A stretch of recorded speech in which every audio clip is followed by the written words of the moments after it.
दूसरा पक्ष कहता है हमने कर्जा माफ किया। अरे चर्चा इस बात की होनी चाहिए कि 75 साल के बाद भी ये किसान कर्जदार क्यों है। कोई भीख नहीं मांग रहा आपसे कि उसको कर्जा के जरा सा माफ कर दिया, ऐसे दिखाया जाता है पता नहीं क्या कर दिया। सभापति महोदय, जब तक उसकी फसल का दाम नहीं मिलेगा तब तक उसकी स्थिति सुधर नहीं सकती।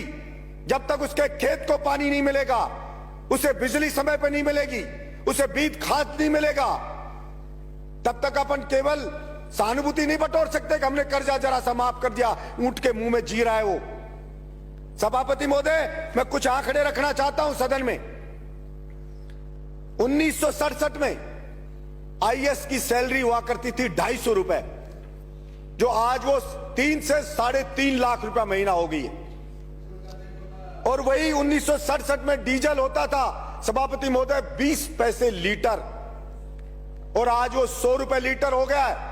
सभापति महोदय, सोना होता था 200 रुपए का 10 ग्राम 1 तोला, आज वो 60,000 रुपए हो गया है। और गेहूं था 70 रुपए का क्विंटल, जो आज 1800 रुपए क्विंटल में बिक रहा है। यानी कि आईएएस की बढ़ोतरी सैलरी में कितनी हुई? 1500 गुना। डीजल में बढ़ोतरी कितनी हो गई? 500 गुना। सोने में बढ़ोतरी कितनी होगी? 300 गुना। और किसान के गेहूं की फसल की कीमत कितनी बढ़ी? मात्र 25 गुना। अब कहा 1500 गुना और कहा 25 गुना। भला वो कैसे उसकी स्थिति सुधर सकती है? हर चीज की महंगाई बढ़ गई है, कृषि के उपकरण है उनकी महंगाई बढ़ गई है, लेकिन उसकी फसल को नहीं खरीदती सरकारें। अब गेहूं पे 10% बढ़ाइए, 200 ये कह दिया 2110 रुपए। सभापति महोदय, हमारे मंत्री जी हैं, खुद किसान हैं, वो जानते हैं कि खर्चा गेहूं पे 1 बीघा का खर्चा किसान का आता है 1800 रुपया बीघा पे आता है। 18 जैसे एक जो क्विंटल पर 1800 और 18,000 रुपया 1 बीघा पे आता है। मात्र 10 क्विंटल के लगभग गेहूं पैदा होता है। जो 1800 के हिसाब से बेचे तो 18,000 का हुआ, उसका खर्चा भी 18,000 आता है, पैदा भी 18,000 हो रहा है, तो उसकी स्थिति भला कैसे सुधरेगी?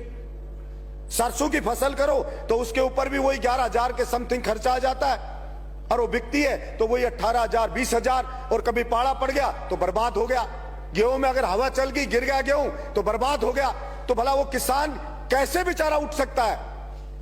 और सिर्फ बातें होती है किसान की, 6,000 दे दिया, कोई कहता है कर्जा दे दिया, कोई कहता है ये दे दिया, कोई कहता है थोड़ी सी बिजली दे देंगे, ये दे देंगे। मैं तो ये कहता हूं आप पूरा दाम ले लीजिए, मत दीजिए कुछ भी आप, लेकिन ये जो 1500 गुना बढ़ी आईएएस की सैलरी, या तो उस आईएएस की सैलरी को भी घटा के वही 25 गुना लिया हो आप। उस सैलरी को, उस किसान की जो बढ़ोतरी हुई है वहीं पे लिया उसकी को सैलरी को। अगर वो आईएएस नौकरी कर ले, और अगर आप में हिम्मत है किसी सरकार में कि घटा दे उस आईएएस की सैलरी, कहते किसान के बराबर रखेंगे, क्योंकि देश को आजाद इन किसानों ने कराया था। कोई आईएएस अंग्रेज भर्ती नहीं करे थे इंडिया के लोगों को, वो तो इन किसानों की बदौलत हो, इनके बच्चे फांसी पर लटके तब आईएएस बन रहे हम। लेकिन पॉलिसी बनती है तो वही आईएएस राय देते हैं सरकार को कि बजट नहीं है, किसान को पैसा नहीं दे सकते, किसान की फसल को नहीं खरीद सकते। मैं कहता हूं एमएसपी 2110 रुपए गेहूं की क्यों हो?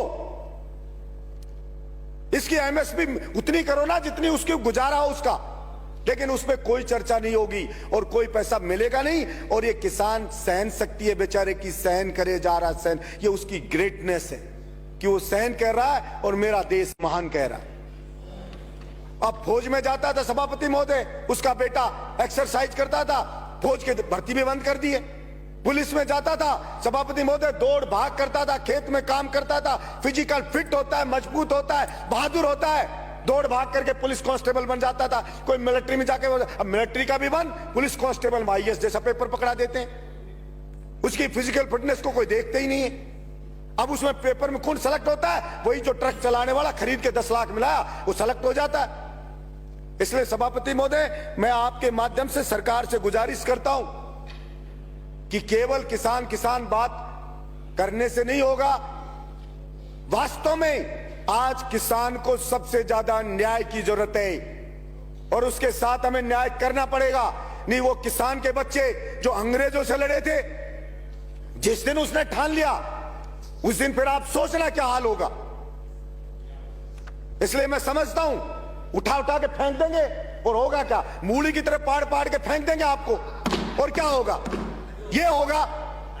इसलिए कभी कभी उस किसान की हिम्मत को ना ललकारे सरकार कि वो लड़ नहीं सकता या अपना हक हासिल नहीं कर सकता। वो तो अपने देश में आस्था रखता है तो सहन करे जा रहा है। और ये सभापति महोदय, मैं बात करूंगा जैसे आवारा पशुओं की, ये एक बड़ा आंदोलन इन आवारा पशुओं के लिए भी होगा। किसान की फसल को खा रहे हैं ये रोजड़े, सुअर, आवारा।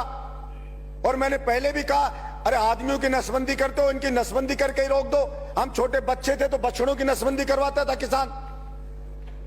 आवारा ये जब नंदी है उनकी नसबंदी कर दो। और गाय को अगर सच में बचाना चाहते हो, आप गौशाला में अनुदान देते हो, किसान को दो ना अनुदान, कि वो घर पे गाय को पाले। हम अनुदान देंगे तो किसान की स्थिति भी सुधरेगी और हमारी गाय माता भी बचेगी।